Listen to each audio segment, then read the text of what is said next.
and it's 6:30 p.m. and my jury duty has been postponed to next month. So it's time to have some fun. Let's get it going.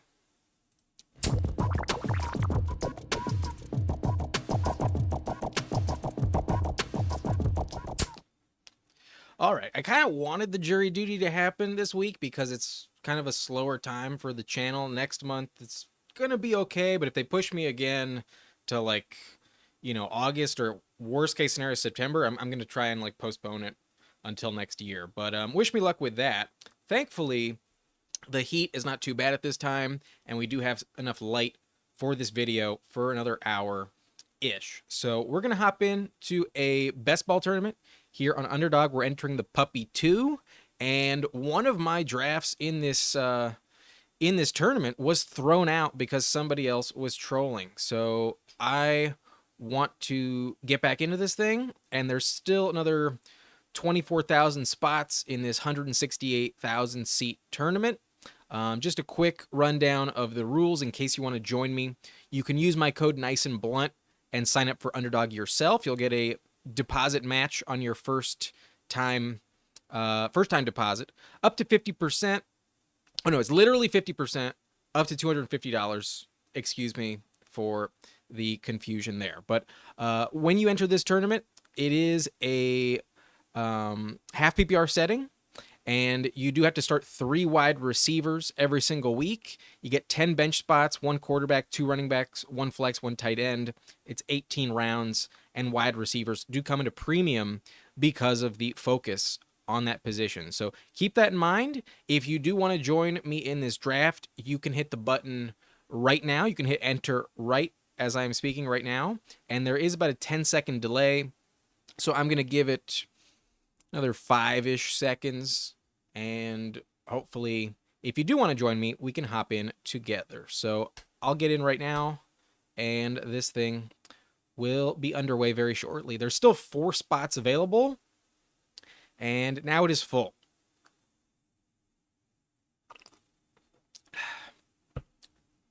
Now it's full, but looks like we have a late round pick. We have pick 11. Not the best, not the worst, but we can make it work no matter what.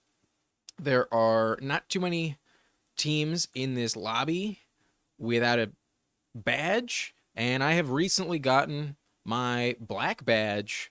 I am shockingly considered experienced on this website. I don't know how much I agree with that. I don't know if I'm deserving of that title, but it's just a matter of fact. I have done over 500 drafts since I first started my Underdog career a few years ago. So we hit it, and let's make sure the screen fits everything. It looks fine. It looks like we're all set. Let's see. Do I need to move myself? No, I think I'm well positioned here. It's all typical settings. Let me know if you're in the chat, if you're watching, how your weekend was, how you doing, and do me a favor, if you think I made some good picks, if you're enjoying this live stream, hit that like button for me and subscribe to the channel if you have not done so already. But this draft is underway, and our pick will come up very, very soon. So let's take a look at the board, see if anything goes out of the ordinary in this round 1. Usually it stays pretty much the same. You see the same 5 receivers go off in the top 6 picks. We do see Jefferson at 4, but he usually goes at 5, so it's whatever. It's not a big deal. But who knows? Maybe we can get a running back like Breece Hall to fall to us at 11. That would be really nice. But I think I'm going to be more so looking at running back coming back around in round 2. And I've had a lot of teams with a 3 wide receiver start out the gate. I think it's time I mix things up a little bit, and I'm going to be targeting a running back I am starting to feel much more confident about as the days go by this offseason. I'm starting to really like Jonathan Taylor's upside this season. Fully healthy. Last year, he dealt with a lot of injuries. Zach Moss took a lot of snaps from him even when he was healthy, and there was a weird quarterback situation. I do think this offense is going to be even better in year 2 with Shane Steichen. And my only concern with Taylor is if Richardson vultures some touchdowns. At 255, he could be in line for some added goal line work. But it looks like we're going to be in line for Puka Nacua here, and I'm very comfortable with that pick. I don't see another wide receiver on the board with the same, I think, guaranteed production of Puka. Who knows? Maybe Marvin Harrison has a rookie season similar to Puka's. Maybe he sets his own records, but I do not trust the Arizona offense as much as I trust the Rams offense. But assuming we do not get sniped here, I am not going to grab a wide receiver. I do feel like as much as Harrison and London are probably the best of the bunch here, I'm starting to feel like it's hard to pass on a running back of the caliber of Taylor. And we know that running back has been really diminished in terms of value lately in these underdog drafts, but I could definitely envision a scenario where Taylor does finish the season as the RB1 overall. He has done that in the past. And given his age and the offensive coach and the system he plays in, it wouldn't shock me if he's at least more valuable than Jahmyr Gibbs. If you told me Christian McCaffrey missed a few games, I could definitely see Taylor finishing above him. Bijan, we're just assuming he's better than last year, but Bijan was actually barely a top 20 running back in terms of per game stats. He was like barely top 15. And who knows, despite the rumors that they're going to use him like CMC, he could disappoint for his ADP. And as much as I trust Breece Hall, I do like him. I do see Taylor in a very similar category. I feel like the two of them are neck and neck for positioning. So Jonathan Taylor is actually my RB4. I've updated my rankings and I have him above Jahmyr Gibbs. Gibbs is still in a committee despite a very prolific offense of his own and high upside. Definitely could go off for 40 points any given week. You still have Dave Montgomery to worry about there. And I think with Zach Moss moving out of Indianapolis, there is not a soul that you have to worry about in this backfield stealing the running back touches from Taylor. He could easily see 24 touches per game.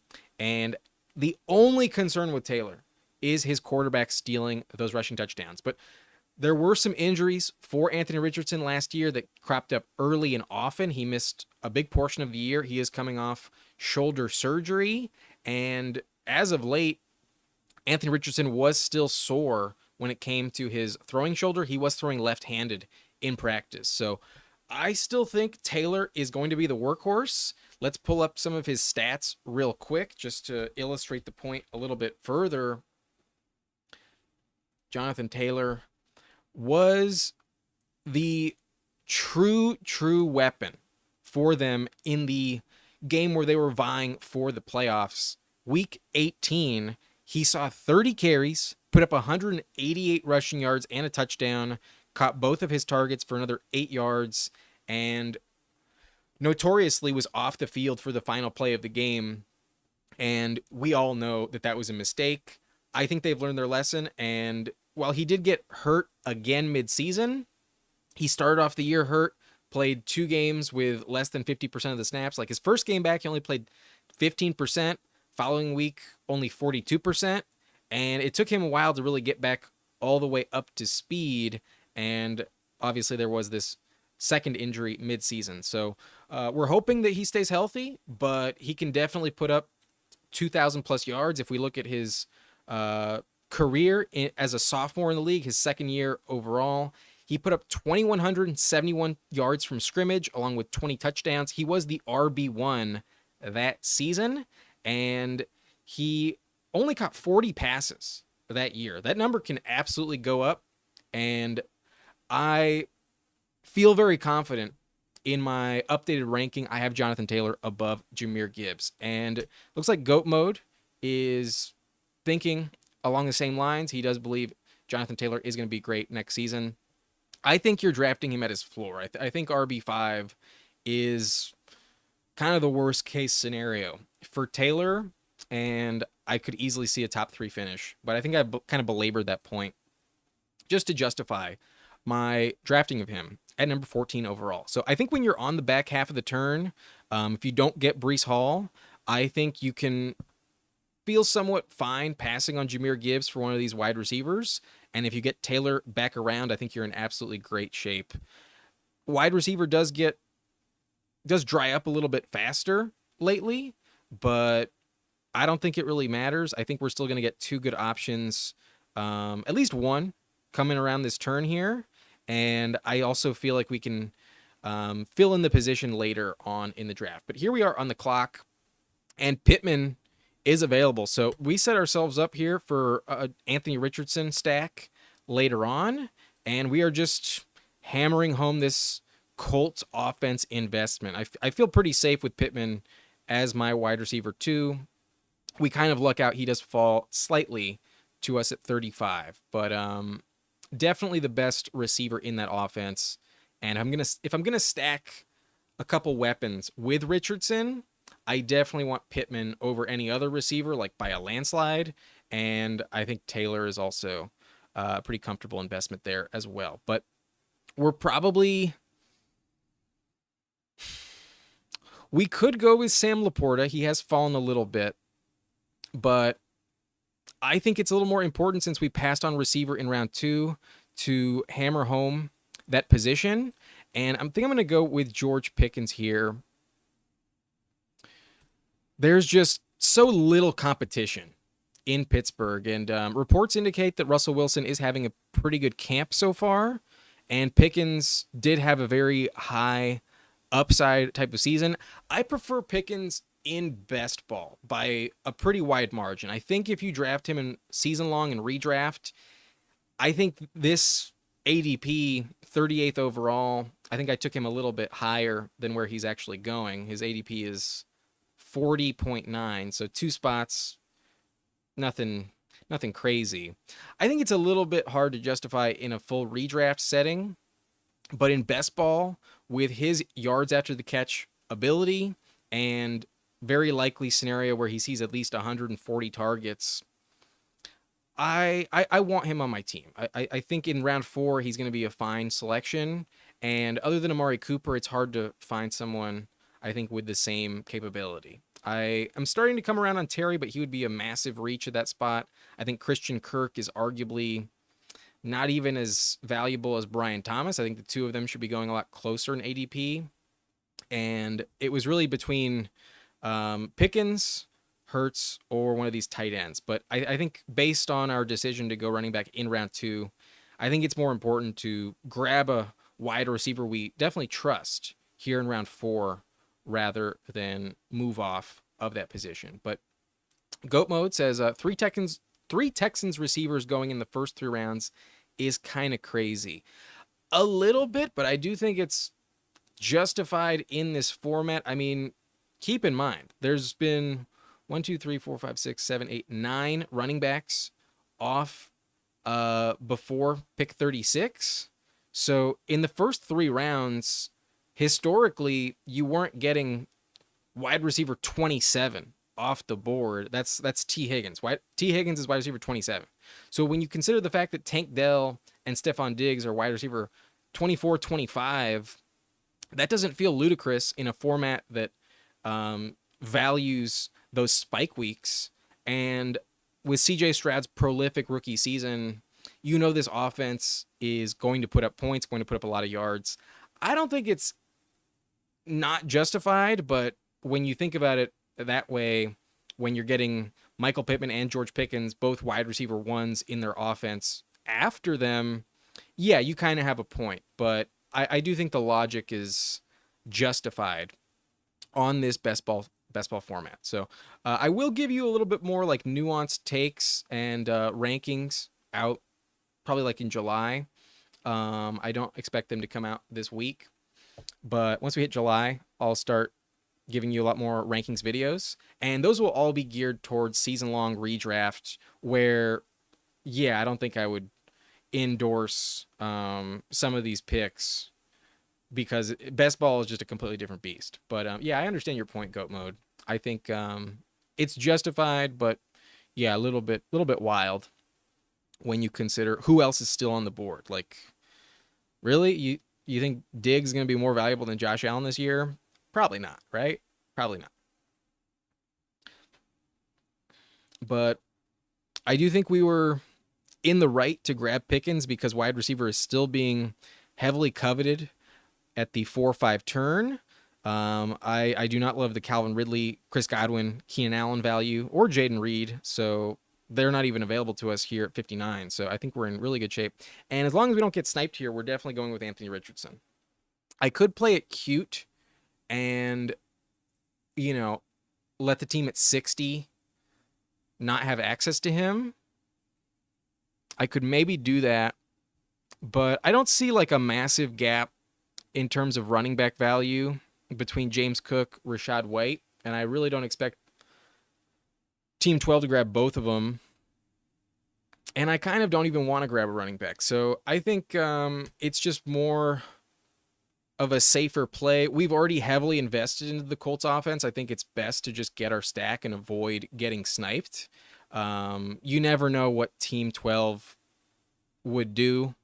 It's possible that they would snipe us and we'd be upset. But I think the player that I wanted the most is still available here in terms of James Cook. So it worked out well. And the only thing to consider is, should I take a wide receiver?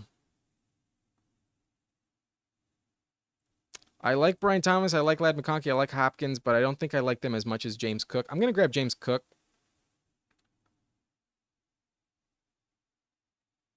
At 62, I think in round 6, James Cook should pay off.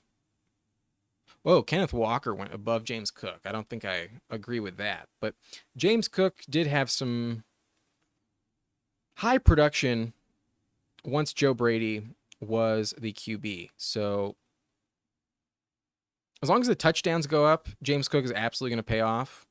And with all of the open volume in that offense, I do see them leaning more and more on the run game with James Cook. So definitely one of the better running back rooms in this draft.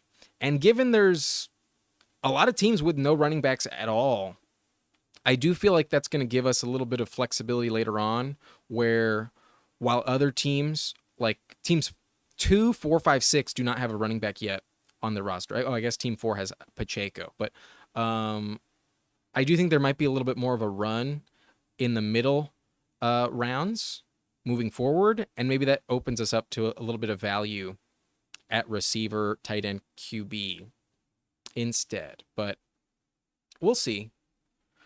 Anthony has a question. In full PPR, I also have the 11th overall pick. Do you like the method of RB, wide receiver, or wide receiver running back for best value? I don't like to pigeonhole myself into a strict strategy that I can never deviate from. But I think in full PPR, the importance of grabbing like elite wide receivers, I think, is probably the best way to go. I play in basically like 2 leagues. At least last year I was in 2 leagues. One of them was the subscriber league. The other one was my high school my league that goes back to high school. So I've been in that for like 12 years, and that is a full PPR format. I took home first place with the strategy of garnering as many wide receivers as I could. I took Amon-Ra St. Brown, and then I also grabbed Devontae Smith, Calvin Ridley, and like Mike Williams. I spent a lot of fab on them. I mean, I spent a lot of my budget on them. It was not a snake draft league. It was an auction league. But I think grabbing like an elite running back and just hammering wide receiver, having a platoon of really good wide receivers that you trust, is the best way to go about it in full PPR. And that's why, of these 3 strategies, I would rule out RB in a full PPR setting, unless you're like still getting Christian McCaffrey and Breece Hall at the 11 and 14 turn there. Then I don't think it's ever really going to work out for you. I think at pick 11, you're kind of going to get like boxed out of wide receiver a little bit more. I think if there's one I would prefer, it would be wide receiver. But I think I would also consider running back in round 2 or round 1, one of those first 2 picks, if I get really good value. That's where like you need to let the draft come to you all of the time, and you can't be like too rigid in a specific strategy. But I think if there's one of these 3 that's not going to work out, it would be running back, running back. I think wide receiver would be the most successful approach. But if you get a tremendous running back value with one of your first 2 picks, I don't think you should feel forced to forget about it. So if I was going to rank these strategies, I'd probably go receiver at number 1. Then I'd go receiver, running back at number 2. And running back is the one I'd be trying to avoid the most. So that's my take on it. But I do think if you go wide receiver, running back in rounds 1, 2, I think at the 3, 4 turn, you're trying to grab wide receiver again. I think in the first 4 rounds, you're trying to get at least 2 really good wide receivers, if not 3, and just trying to let, values fall to you later. I think the RB2 in a full PPR format is really the position you can kind of punt the most and make do on the waiver wire. I did win that league with Bijan and ETN as my running backs, but I got a great value on both in a auction format. And then I also took Raheem Mostert off of waivers before week 1 started. So I had a good running backs, but I literally only had like Brian Robinson on my team at running back, and I had like 6 receivers and ended up winning the chip. So receiver's really the position you want to focus on the most. But we're about to be on the clock. I think that's enough of an answer to your question, most likely. But here we are, and that is the kind of dilemma of us taking James Cook in round 6. But I think there are no more tight ends that I view in the same tier as Jake Ferguson. Meanwhile, there's a lot of running backs I view in the identical tier, and I'm comfortable with whoever comes back around to me. And I'm definitely not taking quarterback, given we already have Anthony Richardson. So Ferguson, I think, is the play here at pick 83, slightly above ADP, but I really don't care. When it's within 2-3 spots, I don't really give a shit, especially when we can avoid missing on that player. And we would have missed on him because Team 12 goes Brock Bowers at a big reach. So they would have absolutely taken Ferguson if we did not. So here we are. And I don't need one of these running backs, but I think I prefer Zamir White the most. However, it might benefit me to grab Courtland Sutton or Curtis Samuel. I'm going to go Curtis Samuel. I'm going to take another Buffalo investment. And I genuinely feel like Curtis Samuel is, if not equally as valuable as Keon Coleman, possibly more valuable. And given I have to wait 20 picks for my next selection, there's no way he's coming back around to me. I'm comfortable reaching on him because we already have 2 really good running backs. We have 2 running backs I rank inside my top 13, if not 12. I have James Cook at the lowest, number 13. Meanwhile, I have Taylor at number 4. So I don't think it's critical for me to grab running back here when I only have 3 receivers, and I think they're kind of all in the same tier. Like, I feel like I could possibly get like Brian Robinson as late as like pick 110 in round 10 and still get like not drastically less production in terms of my starting roster than I would get from a guy like Najee Harris, honestly. I see them not that different. So, yeah, I reached a little bit on Curtis Samuel, but I think for the build that I set myself up with, I think it's a little bit more important that I grab a receiver because Curtis is currently like the wide receiver 48 in this draft.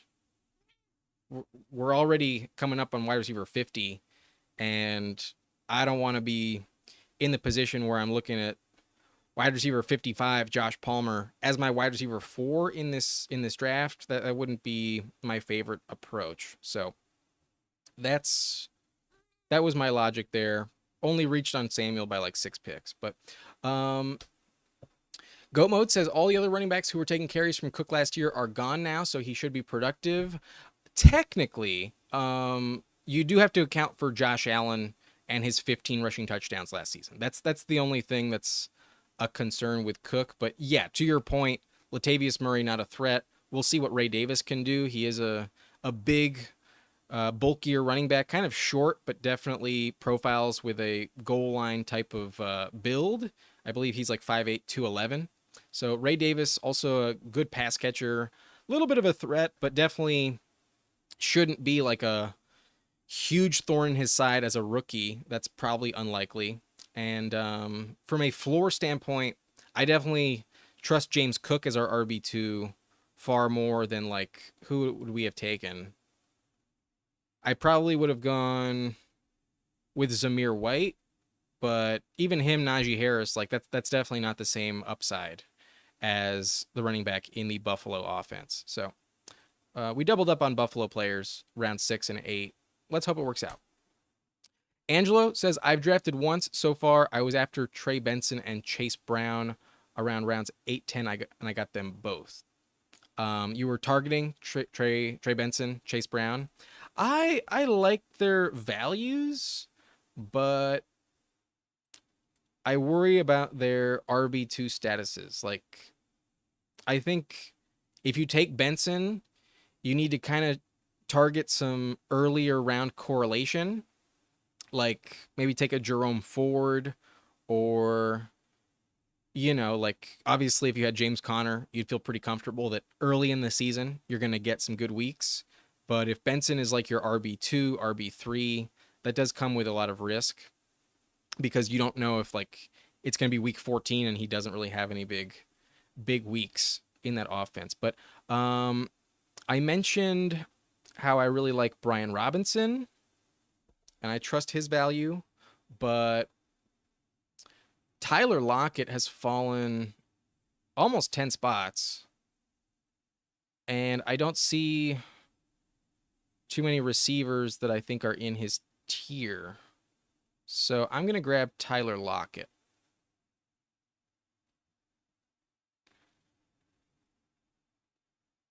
Good value, and the team at 12 has the same construction so far with a 1-2-4-1 build. If they snipe us on Brian Robinson, we could grab Tony Pollard at a big value as well. So I'm just going to grab the best pick in ADP. But he was Blake Corum. That's really interesting.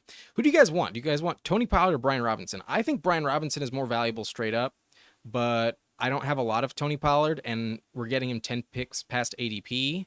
If I don't get any feedback in the next 15 seconds, I'm just going to let it time out and stick with Brian Robinson. But if you guys really want me to grab Tony Pollard, then I can talk myself into it. But we got 3 seconds. It looks like there's no comments yet. I'm just going to stick with who I was targeting. I'm going to grab Brian Robinson. I think Brian Robinson will be scoring more touchdowns in an offense that I trust more than the Titans offense. I am not a big fan of Tony Pollard. I think Tyjae Spears should be going back-to-back with Pollard, and because he goes much later, I have a lot more Spears than I have Pollard, and I don't even have like 8% of Tyjae Spears. Like, I'm kind of off both of the Titans running backs. And it looks like Goat Mode agrees with us. They would go Robinson. I really think Tony Pollard is being overdrafted. So I'm glad you agree. We get B-Rob right at ADP, pick 110. Pollard continues to fall at least to 112. But yeah, I have a hard time really trusting Pollard after his goal line issues last year, and with the explosiveness and the pass catching ability of Tyjae Spears, a player I was really high on last year, I have moved off Pollard by a decent amount. But let's remind you of our team. We have Puka Nacua in round 1. Then we went with Jonathan Taylor, Michael Pittman, followed by George Pickens coming back around in round 4. We did not play any games. We took Anthony Richardson in round 5 for our Colts stack. We have the 3 most valuable Colts And while I might target another Colt in the next round, I don't think it's critical to grab A.D. Mitchell or Josh Downs. I'd probably rather just grab Jelani Woods in like round 18 if I'm going to grab another stack with Richardson. But in round 6, I took James Cook. Very safe pick. I think in round 6, you really can't go wrong with Cook at all. I think when he was going in late round 4, I thought he was a perfectly fine selection, and running backs have just been falling ever since. So to get him in round 6, very, very happy with that. We took Jake Ferguson at pick 83, and that was definitely the right call given Team 12 reached on Brock Bowers to grab their tight end. I prefer Ferguson by a mile over Bowers. I think Ferguson is equally as valuable as Kyle Pitts this season. Then I reached a little bit on Curtis Samuel to grab another Buffalo receiver. I think he might be the most valuable option after Kincaid. I definitely trust him a little more than Keon Coleman, at least to start the season. And then we grabbed Tyler Lockett at a value along with Brian Robinson in round 10. So that's our team so far. We have our starting lineup filled out, and we have a few players for our bench already as well. And we're probably going to grab another tight end soon-ish. Probably not going to wait too long for my tight end too.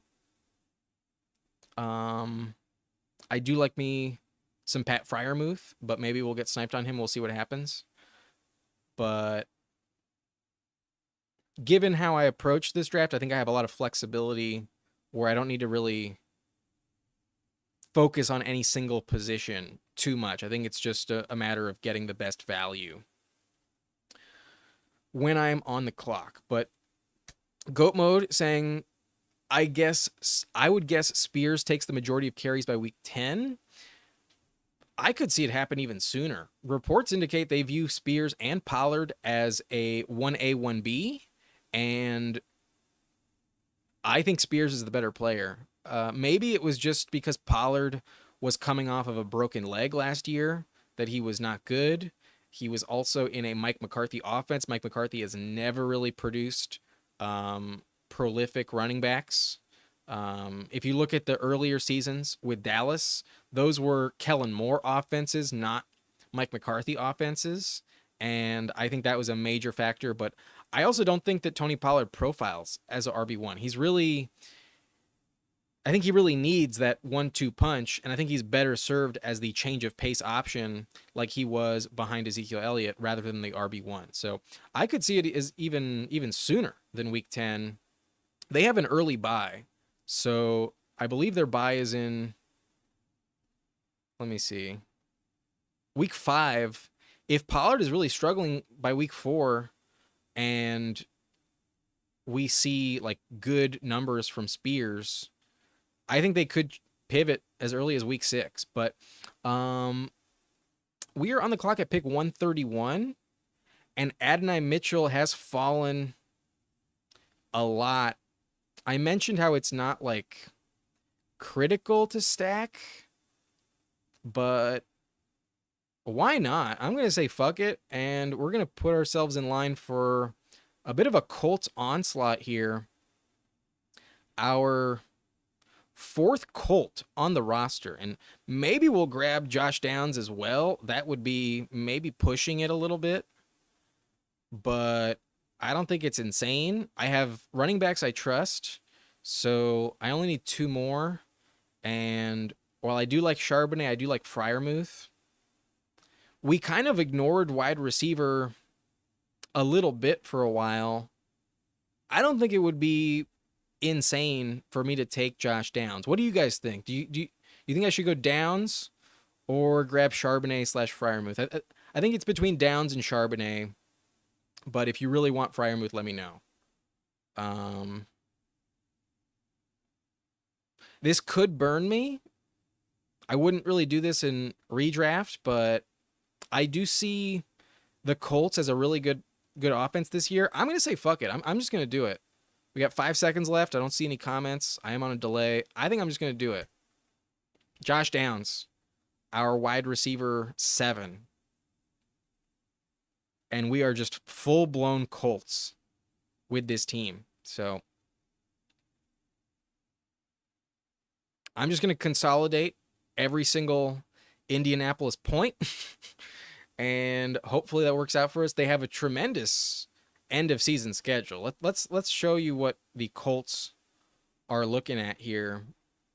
They do have a late bye, week 14. Not ideal, but after the bye where they're going to be rested, they get a road game against Denver, not a matchup that scares you. Then they get the Titans week 16, followed by the Giants in week 17. If the Colts, if I make it to the championship week with this team, the Colts are going to go ham on the Giants, and this this could definitely be a good strategy. It could also kill me on the way there.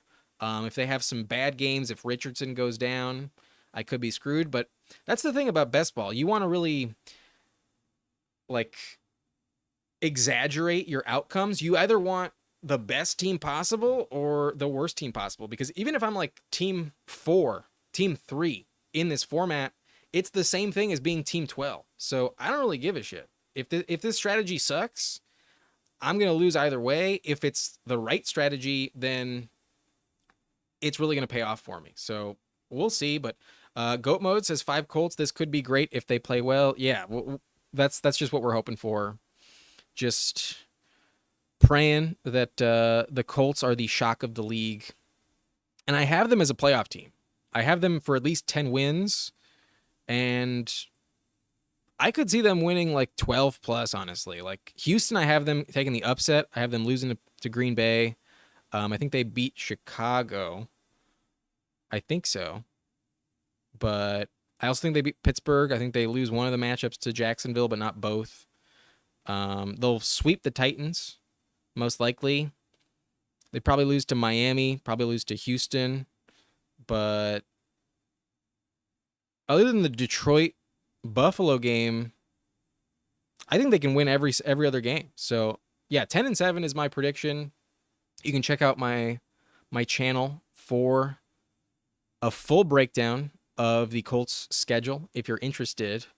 But yeah, we're just throwing everything we have at Indianapolis, trusting Shane Steichen, and I don't hate it. I'm not upset, but there is some risk involved. Here is the format where you want to do it. I would not recommend this in a typical redraft season-long league. I would not endorse it because you don't know who to start every week. Here it just starts the best one automatically, but I do see a lot of points from this offense. So I think it's one of the teams where you can justify it. And when you have pick 11 and Michael Pittman falls to you at 35, it's a pretty legit strategy. A.D. Mitchell did fall considerably for us to wind up with this. I was definitely not planning for it to happen. It's much more likely to have Josh Downs available at this 11-12 turn than A.D. Mitchell. But it happened. It is what it is. Let's hope for the best. Okay. I think I might go with a guy like Kimani Vidal here. We definitely need a running back sooner or later. But we already have 7 receivers. I don't think it's critical that I go with that position. And the only one I really want to draft in this range just went off the board in Darnell Mooney. We get sniped on Vidal. Bummer. High upside with Vidal. But I could consolidate Buffalo's offense, but I don't think that's critical. I think tight end is about to dry up a little bit, and I think the best guy I have available would be Hunter Henry. I like Henry a lot. I'm going to go Hunter Henry. There's a scenario where he's the number 1 wide receiving target in his offense, which should be better this year. That's not saying a lot, but he is more of a touchdown producer, and with his contract, I do like him where he's going. So I reach on him just a little bit, but I do think Team 12 was probably considering him. They only have Brock Bowers at tight end, and I'm comfortable with really any of these running backs. I don't feel like too weird. They do go Sanat, so yeah, that was the right move Second time in a row, I sniped Team 12 on tight end, and it's definitely the player I want the most. But we could go Jalen Wright, but that's really a gamble. I don't really want to do it. We could go Jaleel McLaughlin, but there's some rumors that Estime could be more valuable going way later. Ray Davis is just an insurance pick for James Cook. I'd rather not do that. Antonio Gibson, I don't expect to play too much. However, Chuba Hubbard, I think, is going to guarantee you some production early in the year, because I do not think that Jonathan Brooks will be healthy for week 1. And if Jonathan Brooks were to get injured again, obviously Chuba Hubbard in a contract season will retain some value. And he was pretty effective as the starter last season. So all of those running backs are in the same tier. I would have loved to have Kimani Vidal, but I think we're just guaranteeing some work. And I'm going to take Chuba Hubbard. It's hard to guarantee like 4 starting games out of any running back at this point. Whereas I do think that's something that you can say about Chuba Hubbard. I think at the very least, September is going to be a productive month for Chuba Hubbard. So we're not counting on him at the end of the season. We're counting on Taylor, Cook, and Brian Robinson. But if one of those 3 has a slow start to the season, or if maybe some of our receivers have a slow start to the season, like rookie A.D. Mitchell or Josh Downs, maybe there's a weird pecking order there, and it's kind of hard to differentiate who really plays well. I do feel pretty safe that Hubbard will give us 4 viable weeks as at least a flex play in September. Because I just really can't imagine that the Panthers are going to push it in what's still like a rebuilding season for the Panthers. They invested a 2nd-round pick in Jonathan Brooks. Coming off an ACL injury, there is no incentive to force the issue with Jonathan Brooks and rush him back and risk a re-injury. This is going to be like a Breece Hall situation at the best. Like best case scenario, Brooks has like a 50% snap share capped as such in September. I expect him to not be on the field until October, and I really don't expect him to really get the full reins until Thanksgiving. So yeah, that's how I feel about Chuba Hubbard, a player I do think is being drafted a little bit too late in terms of the handcuff appeal that he does offer. So that was the logic there. I think there's more guaranteed production for Chuba than Jalen Wright, Jaleel, Elijah Mitchell, Ray Davis, and Antonio Gibson.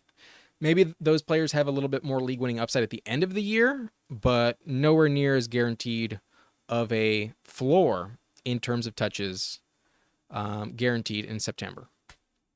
But we do not have our QB2, so that's definitely a position we'll be targeting soon.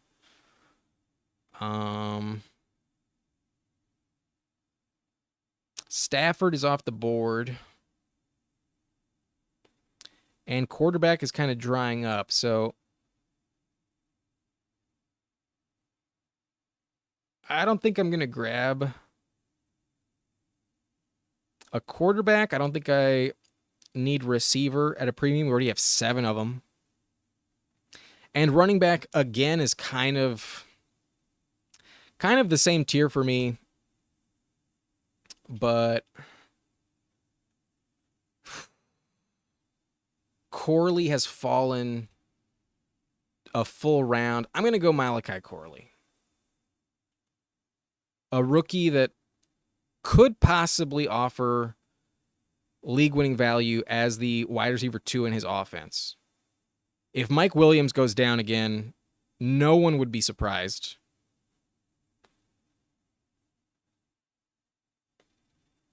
And I was interested in Kimani Vidal earlier. There is no good value at QB. And while Conklin is interesting,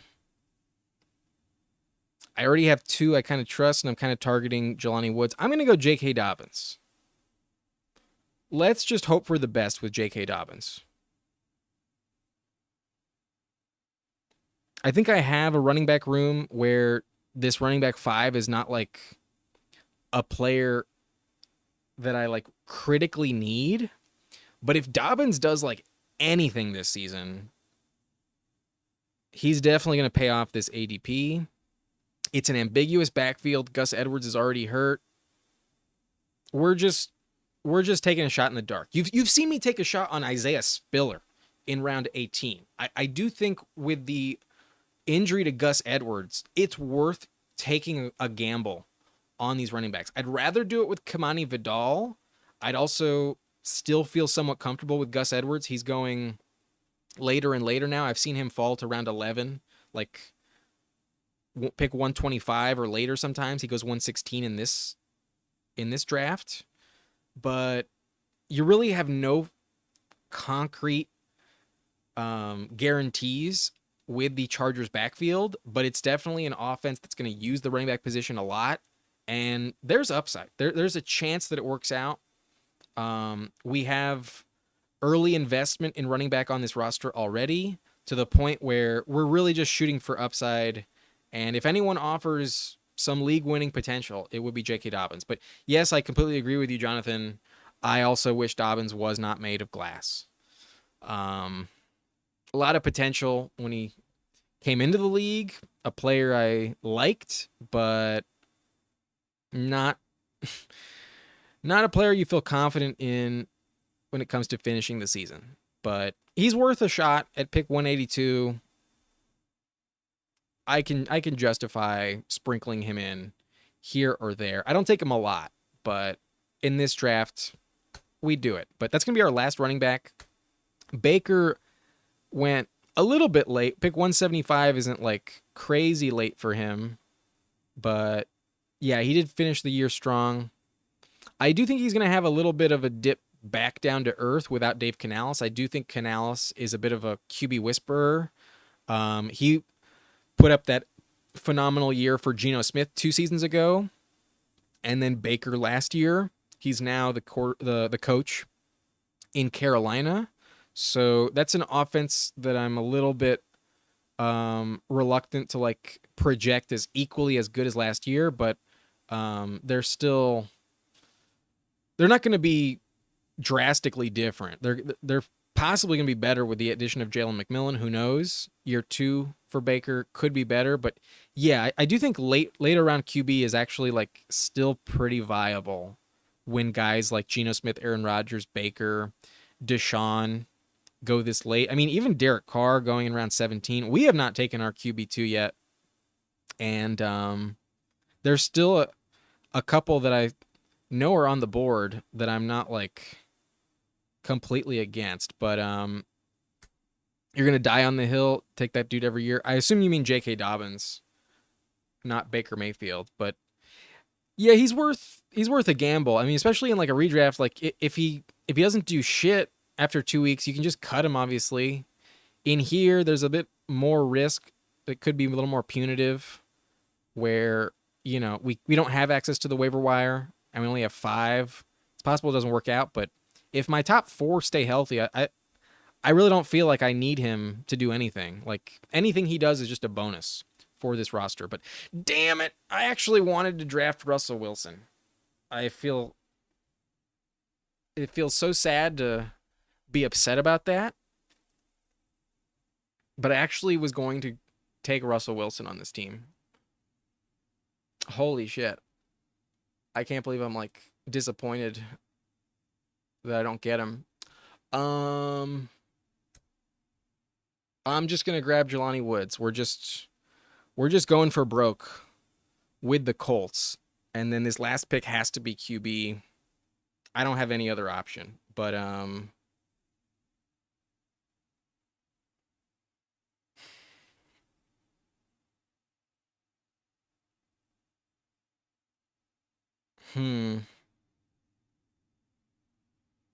I cannot go Drake May. He has a bye in week 14.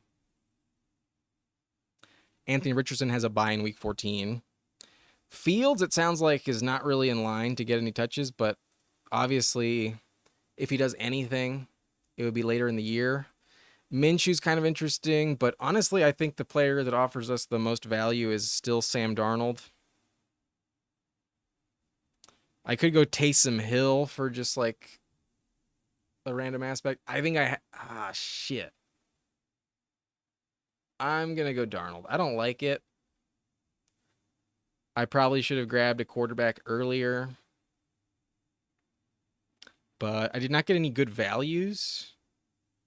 I did not want to reach on Geno or Aaron.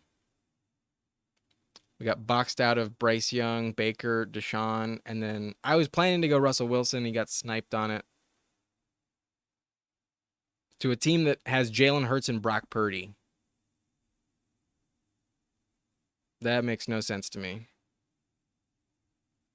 They're just trying to screw us over, I think. But yeah, I go Darnold. We'll probably get a 0 in week 14, but I do think Darnold will play like at least 8 games. I think Darnold is going to be the starter this year, and there's a chance he's the starter all year long. So, yeah, ugly QB2 situation for this team. It was going to be ugly even if I did take Russell Wilson. I'd like to avoid the 0 in week 14, but, it is what it is. Jonathan was thinking Gardner. Yeah, I don't think there's that much upside in Las Vegas, and then Humanity Unbound is laughing at us. That's fine. It's okay. So that's our squad. Let's remind you of what happened. And yeah, it's not pretty in terms of quarterback, but hey, if there's a scenario, if it actually happens where Darnold plays out the full year, he's actually a league winner, has that potential in round 18. He's not a wasted pick if that happens. Do I think that's going to happen? It's very unlikely, but it is possible. It's not impossible. But we're just praying that Richardson is the QB1 overall, and even a 0 in week 14 is like irrelevant. Like if we outscore the field in our league in this 12-team division by 50 points at quarterback all season long because we have Richardson and he's the QB1, then a 0 in week 14 is not really going to hurt us that bad. So it's fine. I'm not going to cry about it. I did want Russell Wilson, though. But this is our team. We took Anthony Richardson and Sam Darnold at quarterback. Running back, we have Jonathan Taylor, James Cook, Brian Robinson Jr., Chuba Hubbard, and J.K. Dobbins.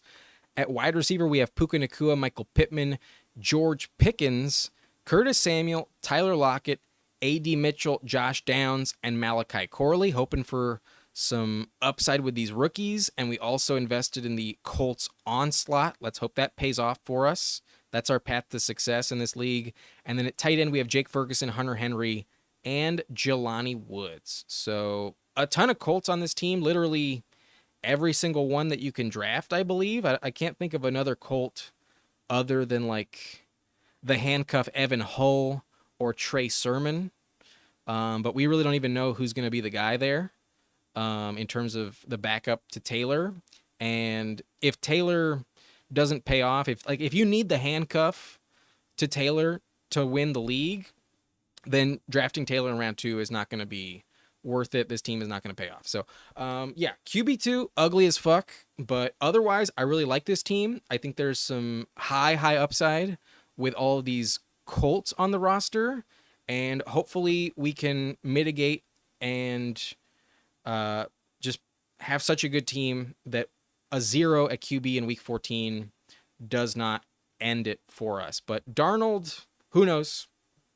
Who knows? Maybe Darnold is the missing piece for this team. But that's going to be it for this video. If you enjoyed the live stream, hit that like button for me and subscribe to the channel if you have not done so already. But it's been fun. I'm losing some light, and it's time to call it quits. It was a good video. This one was fun, and we'll do this again in 2 days. I'll see you guys on Wednesday night for another live stream. But until then, take care, Have a good week, and I'll see you next time. Thanks for watching Nice and Blunt. Goodbye.